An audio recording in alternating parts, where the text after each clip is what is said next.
আসলে রমজান মাসের সময় বাঁচাতে এবং ইফতারে একটু ভিন্নতা আনতে একটু টেকনিক করে আমাদের গৃহিণীদের ইফতারগুলো রেডি করতে হয়। আসসালামু আলাইকুম, আমি শিল্পীস কুকিং অ্যান্ড ব্লগ থেকে সবাইকে স্বাগত জানাই।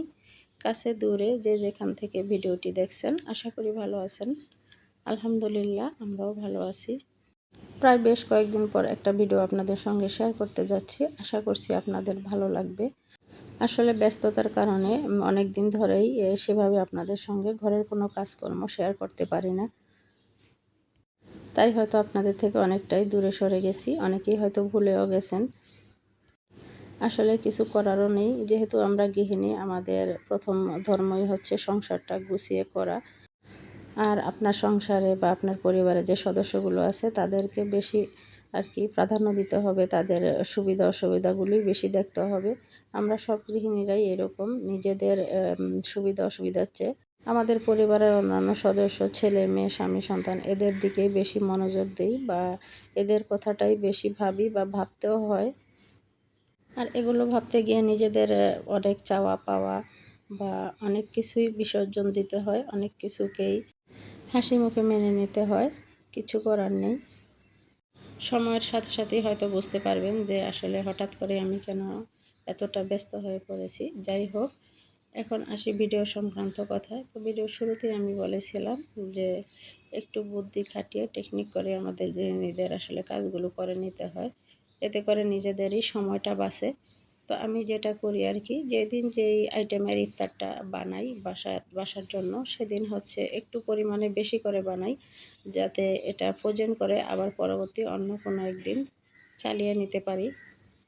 বা যেদিন কোনো কারণে একটু লেট হয়ে গেল, আমি সেই ফ্রোজেন ইফতারটা নামিয়েই রেডি করতে পারি। তো এই জন্য একটু পরিমাণে বেশি করে বানাই। এখানে এই যে আমি চিকেন আর আলু দিয়ে চিকেন ডোনাট বানিয়ে নিয়েছি। একই পুর দিয়ে আরেকটা ইফতার বানিয়ে নিয়েছি, যাতে দেখতে একটু ভিন্ন হয়। 2 দিন আমি 2 রকমের ইফতারটা বানিয়ে টেবিলে দিতে পারি। এতে করে ছেলে মেয়েদের দেখতে একটু ভিন্নতা আসবে আর ওদেরও খাওয়ার রুচিটা বাড়বে। আর আসলে রান্নাবান্না ইফতার বানানো সেভাবে ভিডিও শেয়ার করা হয় না, যেহেতু বললাম শুরুতেই একটু ব্যস্ত আছি আমি। দেখা যায় যে কোনো রকম ভিডিওটা করলেও সেই ভিডিও এডিট করে ভয়েস দেওয়াটা খুব কঠিন হয়ে যায় আমার জন্য। আর নতুন করে কি বলবো, গ্যাসের যে সংকট, এই গ্যাস সংকটের কারণে অনেক সময় ভিডিও করতেও ইচ্ছে করে না, কারণ ভিডিও করতে গেলে সময়টা একটু বেশি লাগে।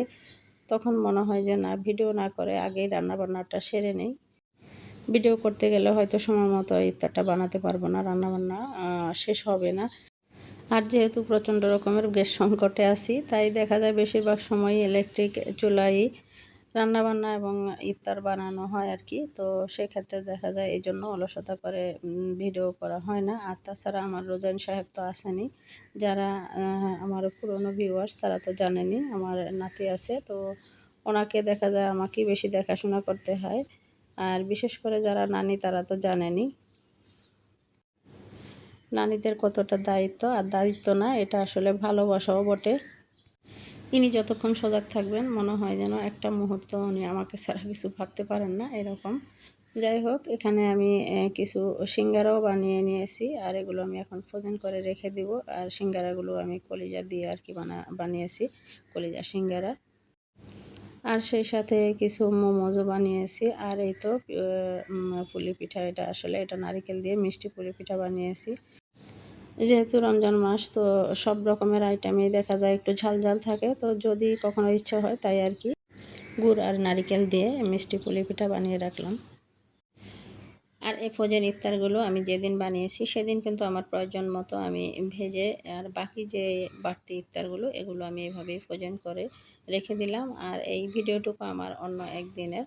আসলে কত রোজার ইফতার আয়োজন ছিল এটা আমার সঠিকভাবে মনে নেই, তবু মনে হয়েছিল যে একটু আপনাদের সঙ্গে শেয়ার করি, তাই তো পাশে আমি হচ্ছে বাঁধাকপি আর চিকেন দিয়ে পাকোড়া বানিয়েছিলাম, আর আলুর চপ। আর এখানে এই তো পেঁয়াজু ভেজে নিচ্ছি।